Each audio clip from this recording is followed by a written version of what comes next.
Salut l'équipe, alors qu'est-ce que je vais bien pouvoir faire avec ça aujourd'hui dans la vidéo de la semaine?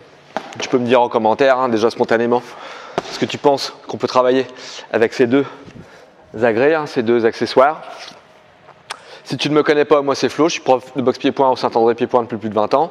Si tu ne connais pas encore la chaîne, c'est le moment de la découvrir à travers cette vidéo et puis en te baladant sur la chaîne, de regarder un peu ce que je propose comme type de vidéo, de tuto lié à la boxe. Si tu n'es pas encore abonné, tu as 3 secondes pour le faire. 3, 2, 1, c'est parti. Et puis je t'invite vraiment à ouvrir la description de la vidéo. Tu verras, tu as accès à des ressources complémentaires. Donc n'hésite pas à prendre 2 secondes pour aller lire la description de la vidéo. Tout de suite après le générique, je te propose un exercice pour renforcer ton explosivité sur les crochets grâce à ces deux accessoires. A tout de suite après le générique. Hush!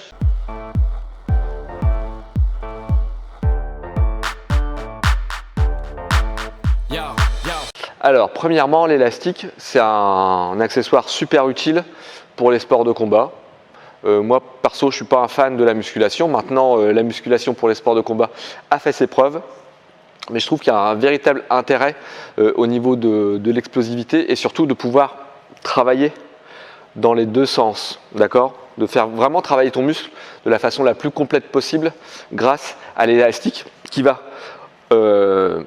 émettre une résistance à la tension, mais toi tu vas devoir émettre aussi une certaine résistance pour ramener tes coups et conserver un certain équilibre, et tu vas vraiment travailler tes fibres musculaires de façon optimale. Donc on va utiliser l'élastique et on va également utiliser donc cette balle, ce ballon, c'est un ballon lesté. Moi, on appelle ça un wall ball parce que très souvent on voit des projections de ce ballon sur le mur. D'ailleurs, j'ai fait des vidéos à ce sujet-là, toujours en lien avec l'explosivité, mais cette fois-ci plutôt sur les directs, sur le jab, sur le cross. Donc je t'invite à aller les regarder si tu ne les connais pas. Alors je ne sais plus si c'est des vidéos longues ou si c'est des shorts, mais tu vas de toute façon découvrir le principe. Donc là, pour cet exercice où je veux renforcer mon crochet, je vais travailler avec ces accessoires, mais je dois focal quand même sur la bonne technique et pas faire n'importe quoi. Toujours faire imprimer à son cerveau un exercice correct, c'est important. Alors je ne suis pas toujours au top de la technique, j'ai des défauts comme tout le monde. D'ailleurs en commentaire, en règle générale, vous ne vous privez pas pour faire ressortir les défauts des différentes personnes sur les vidéos. Ça fait aussi progresser. L'important c'est que la critique soit constructive. Donc si tu as une critique constructive à faire, surtout tu ne te prives pas. Donc là, je suis bien dans ma garde, j'arme mon crochet, d'accord ? On va exagérer le mouvement. Le but, c'est de faire travailler le corps. Le but, c'est de faire travailler le corps. Donc, je vais exagérer le mouvement pour aller bien fléchir. Je pourrais quasiment m'asseoir sur une chaise, par exemple, et je vais remonter en explosant et en faisant le geste. Donc, pour donner de la résistance et faire travailler un peu plus mon corps, je vais utiliser un élastique. Donc là, je ne suis pas sur une forte résistance. Si tu es plus galbé que moi, tu peux prendre au-dessus. Là, je suis sur du 15 kg. Voilà, tu t'en prends un jaune, ça doit être du 30. Donc là, je me le passe dans l'épaule, d'accord ? Je fais une rotation, un cercle, je m'enrubane dans l'élastique. Je le repositionne un petit peu, déjà pour pas qu'il fasse ressortir mon ventre, et puis 2 surtout pour équilibrer les forces au niveau de l'élastique. Je le mets en légère tension parce que si je suis ici, ça fera pas grand chose quoi. Donc je le mets en légère tension, je suis dans ma garde, je vais fléchir et je vais déplier. Je vais fléchir et je vais déplier. Vous avez vu comme il me ramène ? J'ai la résistance là, vous ne voyez pas la vidéo, mais moi je peux vous dire qu'il me ramène en arrière, il me tire et je reviens. D'accord ? Je suis dans ma garde, je fléchis et j'envoie et je reviens. Donc là, même chose, je vous ai dit, on utilise les deux accessoires. Donc là, je vais prendre le ballon bien à hauteur de mon épaule. Quand je mets un crochet, il part de ma garde. Et le but, c'est d'aller choper la pointe du menton de l'adversaire. Donc je ne peux pas faire ça, dans la garde. Et j'envoie. Donc on ne va pas refaire le débat sur comme ça, comme ça, comme ça, comme ça. C'est comme vous voulez. Si votre crochet est bien fait et qu'il est précis, il fera mouche. Donc là, je le prends pour le coup, je vais être comme ça, parce que pour tenir le ballon comme ça, c'est un peu plus chaud. Légère tension sur l'élastique, j'arme en fléchissant et j'envoie et je reviens. Et l'autre, on pourrait même mettre une balle de tennis ici, ou alors là je peux tenir aussi le sac le sac, le ballon, le wall ball à deux mains, d'accord? J'arme et je déplie. Et je reviens. J'arme et je déplie. Je répète, j'exagère le mouvement.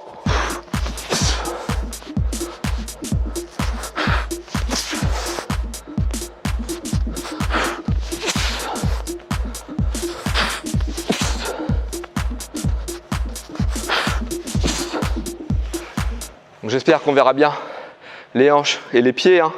Le but, c'est de bien travailler avec tout le corps. Là encore, hein, j'exagère la rotation au niveau des jambes. Le but, c'est quand je suis en combat, c'est qu'il en reste un peu. Je ne serai pas comme ça, hein. Je vais pas armer comme ça. Déjà, en plus, je risque d'en prendre une. Mais je vais armer légèrement et je vais bien déplier. Et tout le corps va travailler. C'est sur les crochets qu'il y a le plus de KO. Les KO se font majoritairement sur les crochets. Par contre, c'est aussi, je me déroule.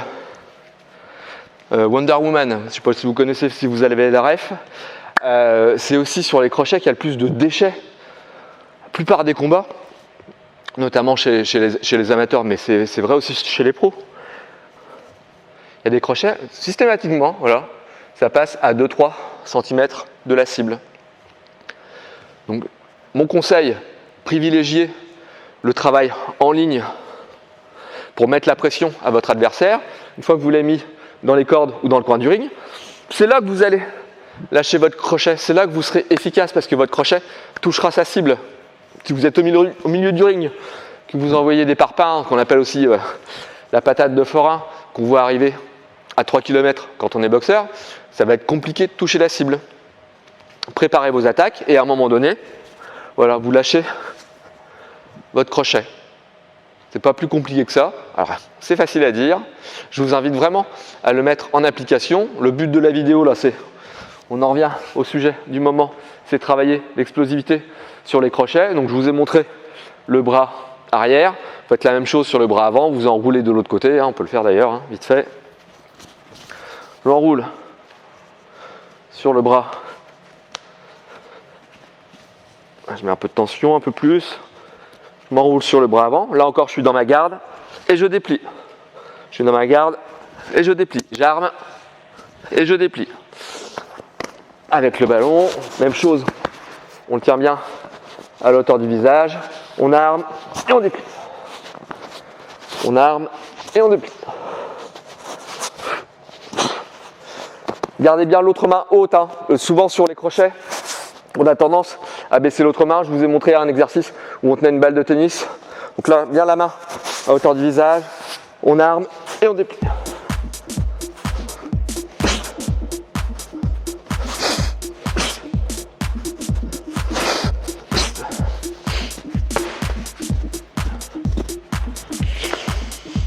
Voilà ce que vous pouvez donc travailler à la salle. Vous pouvez le travailler uniquement avec l'élastique si vous n'avez pas de wall balls. Vous pouvez prendre également un medicine ball, voire un ballon de foot ou un ballon de basket si vous n'avez pas de ballon lesté. Là, ça rajoute un peu de difficulté, un peu de poids à l'exercice. Ce n'est pas essentiel d'avoir un wall ball, un ballon lesté. J'espère que cette vidéo t'a plu. Abonne-toi si ce n'est pas encore fait. Va faire un saut dans la description et à très bientôt pour une prochaine vidéo. Wesh!